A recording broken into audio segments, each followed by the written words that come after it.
Hello, my name is Mary Golick and I want to talk right now about what is trauma. Trauma, I think there is so much misconception about what it is. A lot of people think we've started talking about big T trauma and little t trauma, and people think there's big T traumas that are big things that happen to you, major events like rape or something horrendous, and there are little t traumas that are like minor things that still leave you traumatized. And I really don't like that separation for a couple reasons. One, trauma is not defined by what happens to you. Clinically, I think there's really no big T and little t trauma. Trauma is defined by the impact that it leaves on you. So a trauma can be anything.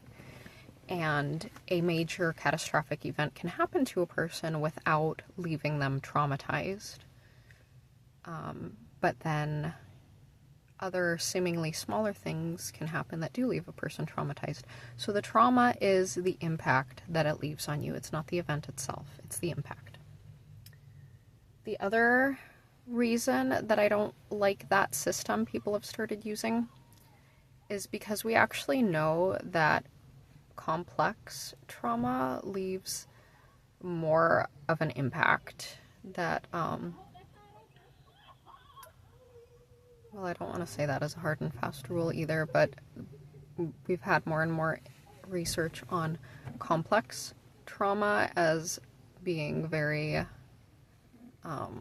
critical in the types of impacts and trauma symptoms that it leaves on people. And the situation with complex trauma is that it's daily compounded traumas over and over. So it can be big things that just have added up, but it also can be living in everyday stress, living, with somebody who doesn't value or talk to you kindly or has unpredictable expectations. That daily stress can create complex trauma.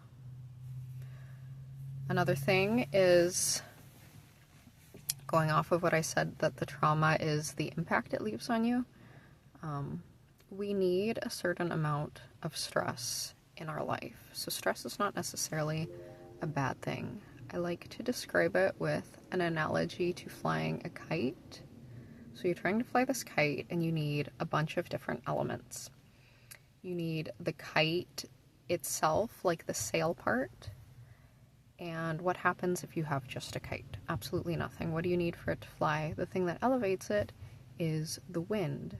So the wind is like the trauma that you experience, or maybe not trauma, I shouldn't say that, the stress, the negative experiences. And that by itself is just going to toss your kite around in the air, blow it into a tree, damage it. The kite is you.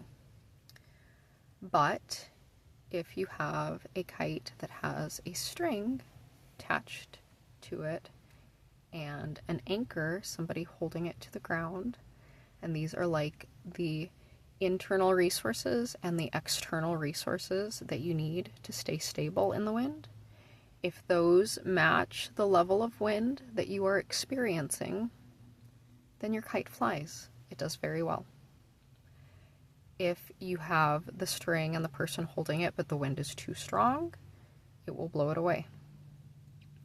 If you have the string and the person standing on the ground at the bottom, but no wind at all, your kite also will not fly. So it really has to be this perfect balance of a person experiencing difficulties, trials, and having the exact right amount of support that they need to be strengthened and to really soar and to thrive in life. I think that's all for now. Thank you very much. Like and subscribe if you enjoyed this video.